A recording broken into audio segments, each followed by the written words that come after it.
what to expect in the final walkthrough. So you've made it. We're almost to the close. You just signed loan documents or you're about to sign loan documents and now it's the final walkthrough. What do you do?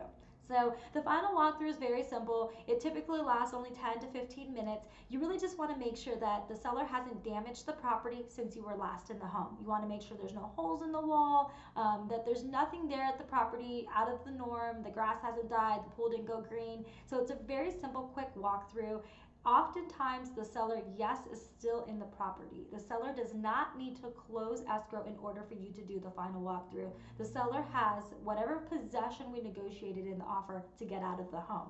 So when it comes time to the final walkthrough, don't be surprised if there's a lot of boxes, the house is probably looking like a mess, and that's totally normal. We say the messier the home and the more boxes the home is always a good sign that the seller is actually going to move on their timelines. But what would happen if the seller messed up the home the day they moved out or the movers did something to the wall? The sellers would be contractually obligated to remedy those repairs. Now, of course, who wants to end up in small claims court? Nobody does. It's very, very, very rare, and it's never happened in my experience where a seller has damaged a home the day of closing. Can it happen? Absolutely, but it's very rare. This is why we always want to do the final walkthrough 2 to 3 days prior to closing escrow. I always say as soon as you sign loan documents, that's when we need to schedule the final walkthrough. So if you have any questions, give me a call. All right? Bye. Congrats.